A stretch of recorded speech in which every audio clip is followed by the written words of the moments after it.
to be the man, you got to beat the man. And I really watched a lot of Ric Flair. I watched Ric Flair documentaries from old, and I watched the 30 for 30 with Ric Flair. And from a lot, it made me understand Ric Flair and how I feel like Ric Flair is the greatest wrestler of all time. I really understand from all that. Before this documentary, I understood Ric Flair is the greatest wrestler of all time. And I looked at it in terms of how Ric Flair, you know, from some of the things that they disclosed in this documentary is very recent, and how Ric Flair was a persona. Just, I feel like it was his birthright to have this persona who he is today. Starting from not understanding that, I remember in the last 30 for 30, he explained, and this was years ago, he explained his parents and how his parents, you know, grew up, both had PhDs, both were, you know, he lived in a really well off, and how his parents was ashamed and pissed off that he became a wrestler. And now understanding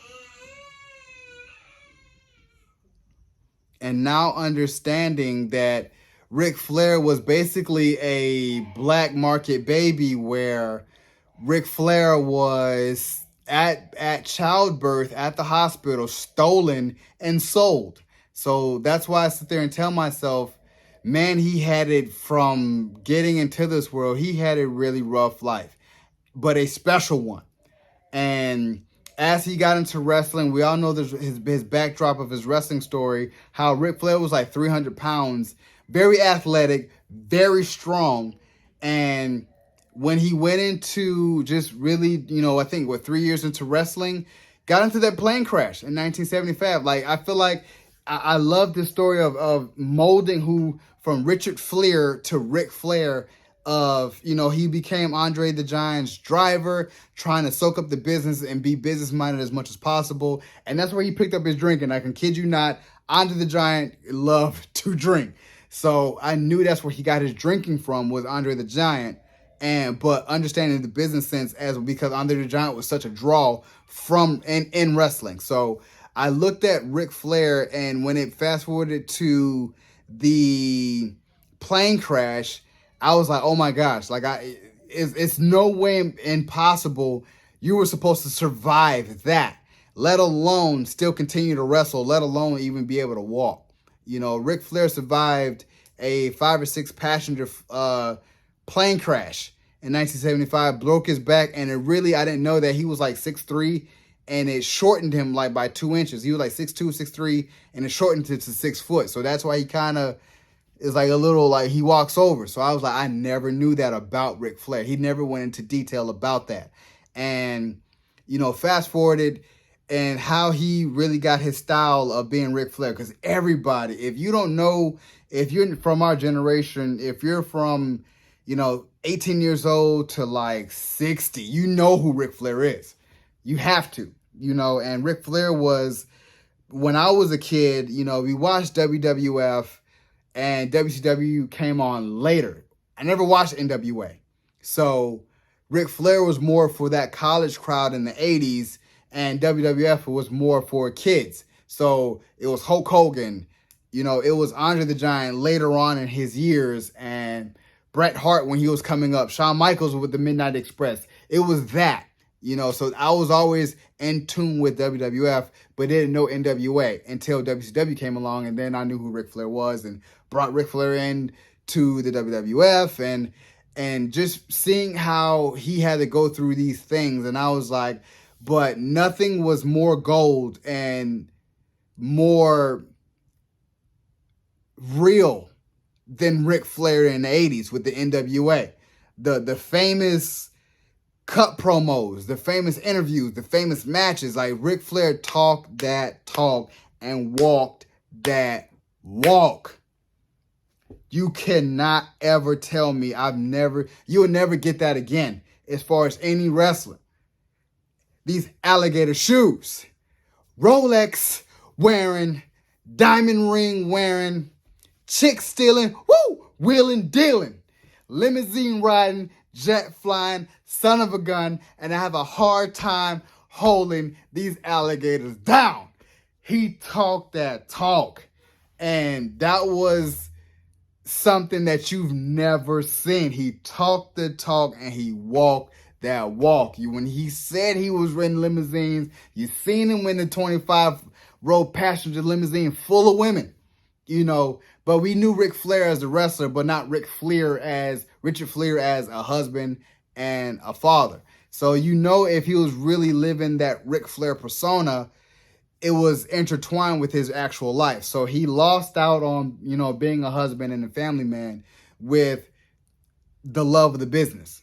And I feel like that sacrifice is ultimate. I feel like it's hurtful in a lot of sense, but for us, for our entertainment, for putting wrestling on the map, I thank seeing Ric Flair as the number one, because he gave the ultimate sacrifice to become one of the greats. And when WWF had finally got him in like 93, 94, he was beyond his prime, and it was in a sense where they didn't know what to do with him, because it was, WWF at the time was so PG, and he was PG-13. You know what I'm saying? Like, he was more of an adult crowd. And even they worked with him, and I respect Vince McMahon for really working with him. I feel like to be the first wrestler in the Royal Rumble to start out as number 31 and last and actually win the Royal Rumble. So that showed the endurance and the strength of Ric Flair. So that's why I sit there and tell myself, yeah, I feel like he said that was one of the greatest nights of his life. And you can probably tell because they didn't have to do that with Ric Flair. But they showed how Ric Flair is that good. They had to show it. Even if a crowd wasn't over Ric Flair at the time, they still was like, let me honor Ric Flair by doing this. And even those later years, he went back to WCW, and I just remember Ric Flair coming back to WCW, running it, and then the NWO came. And that's what NWO just took out everybody. It took out everything. It took out the essence of wrestling, because it was the cool thing. So what WWF had to do was The Rock, the Stone Colds, the Triple H's, they had to get more edgier to take on that cool persona of the NWO. So where did that leave Ric Flair? Just in the mid-card, really unhappy, of what he was doing. So he had to really stand the test of time. And coming back to wrestle, and like I said, Ric Flair has been drinking, for as long as we can remember, before my time. You know what I'm saying? Like, that man said, I've spent more money on spilled liquor from bars from one side of the world than you made. I'm like, because he ain't lying. That man was not lying. He can drink alcohol. And, when WCW got bought by Vince McMahon, he really went to an alcoholic spell, because he didn't know if he was ever going to work again. And then WWF called him back. It was Triple H with Evolution. That was the second coming of Ric Flair. And that's where I looked at Ric Flair. I'm like, dude, you still got more in the tank to give to wrestling. And I loved it. And it made me appreciate Ric Flair even more. And even after it, it was in a sense of the Ric Flair and the Shawn Michaels match in WrestleMania, which is iconic to this day, the retirement match for him, because he worked with the top dogs of the Undertakers. He was working with the best of the best, because they all wanted to say they wrestled against Ric Flair. That's a tribute to how good this man was. And lo and behold, kind of in that time span, where his son Reed, who was more like him and an athletic prowess of on track of becoming a wrestler, dies of an overdose. And that sent, Ric Flair just down a spiral where he didn't care. He just didn't want to live. And that's how that really affected him. And being a parent now, it's that hurts. And it sent them almost to an early grave where, I think it was right before the pandemic. It was, they were like, Ric Flair's in critical condition. We didn't really know why, but he caught all these things like pneumonia, all these things, cardiac arrest and all these things. And I was like, and he battled back. This is the first time he ever talked about it. We'd seen it on the news. It was critical condition. I'm like, oh shit, Ric Flair is pretty much done. And then he shook back from that. And then he did the 30 for 30 with Ric Flair. I couldn't miss it. It was during the pandemic. I like, oh crap, man, Ric Flair has a 30 for 30. You know we're watching. It was the Nature Boy. And that's where we got to pull the curtain back about Ric Flair. And I was like, man, very emotional, you know what I'm saying? And I loved every bit of it because he was one to, he really was like not in a space where he can function and shook back from all of this. Like, this man really went through stand the test of time through a lot of things. And even you can tell in this documentary when he got asked the question, like, how do you keep surviving? And it kind of would choke me up right now. He really was just like, I don't know. And he, you know what I'm saying? You've been through all these things and you still here. That means God has a purpose for you. I don't mean to get religious, but I was like, man, you're here for a reason. And I just know whenever he goes, the world is going to be more emptier without a Ric Flair, because he embraced how the culture loves him, from Offset, from Bad Bunny. You know what I'm saying? Like, we just really wanted to appreciate Ric Flair because he was that dude. You seen NFL teams, just that famous quote.